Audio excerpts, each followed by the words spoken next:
মাথার যন্ত্রণায় থাকতে পারি না, কোলাতে পারি না। তো ভাই, একদম 100% গ্যারান্টি পরীক্ষিত একটি আমল আছে, যে আমলটি করলে আমাদের শরীরের যে কোনো ব্যথা দূর হয়ে যাবে। আল্লাহ পাক আমাদের সবাইকে এই ব্যথার থেকে মুক্ত করবেন। তো ভাই, দেখা গেছে যে অনেক মানুষই আছে যে কোনো জায়গায়, শরীরের যে কোনো জায়গায় একটু ব্যথা করলে লগে লগে তারা কি করে, অ্যালোপ্যাথিক ওষুধ খেয়ে নেয়। কিন্তু এটা ভাবে না যে একটা ওষুধ খেলে শরীরের যেগুলা পার্টস আছে, এই পার্টসের যে কত ক্ষতি হয়, ক্ষতি করে। একটি ওষুধ খেলেন, আপনার ব্যথা সেরে গেল, কিন্তু অন্য একটা ওষুধ সে বর্ধিত করে দিল, বাড়াইয়ে দিল। তো কাজেই ওষুধ খাওয়া তো সুন্নত, যেটা খাবো, পাশাপাশি যদি আমরা এই আমলগুলা করি, আমাদের এই যন্ত্রণাদায়ক কষ্ট আর তো থাকবে না ভাই।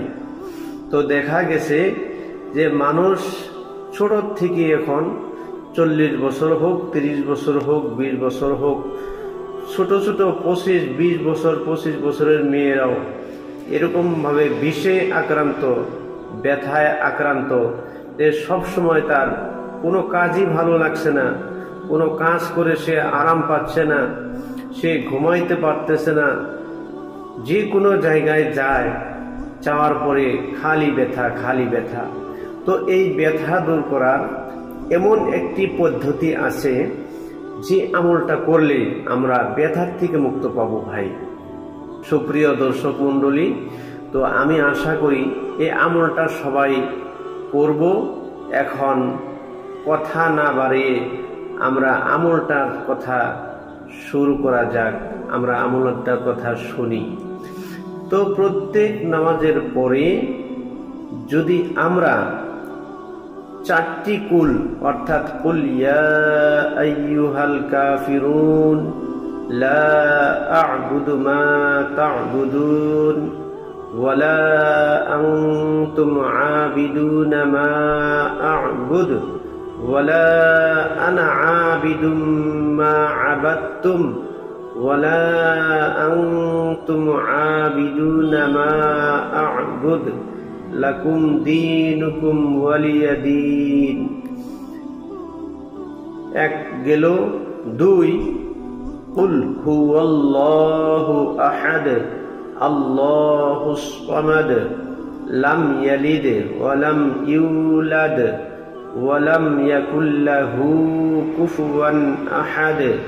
3, কুল আউযু বিরাব্বিল ফালাক মিন শাররি মা খালাক ওয়া মিন শাররি গাসিকিন ইযা ওয়াকাব ওয়া মিন শাররিন নাফাসাতি ফিল উকাদ ওয়া মিন শাররি হাসিদিন ইযা হাসাদ।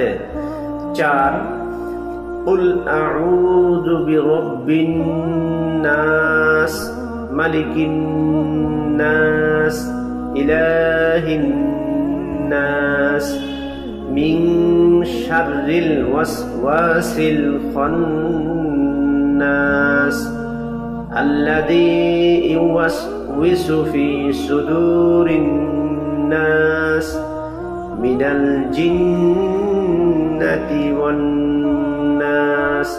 প্রত্যেকটি সূরা বিসমিল্লাহ সহ পড়বেন এবং মাথার থেকে নিয়ে পা পর্যন্ত বুলাই দিবেন। অর্থাৎ যে জায়গায় আপনার বিষ করছে, ব্যথা করছে, সেই জায়গাতে আপনি 2 হাত বুলাই দিবেন। ইনশাল্লাহ 100%, 1000% গ্যারান্টি আপনার শরীরে কোনো ব্যথাই থাকবে না, আপনার শরীরে কোনো ব্যথা থাকতে পারে না।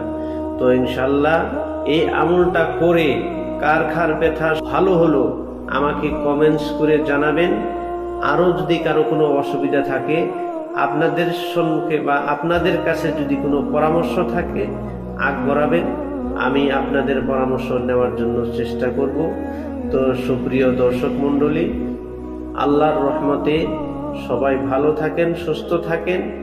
আর নিজের পরিবারের দিকে খেয়াল রাখেন, 5 ওয়াক্ত নামাজ পড়েন, শুদ্ধ পথে সৎ রাস্তায় চলেন। আল্লাহ পাক আমাদের সবাইকে সঠিক রাস্তায় চলে এবং সমস্ত ব্যথা থেকে আল্লাহ পাক আমাদের সবাইকে মুক্ত করুন। আমিন।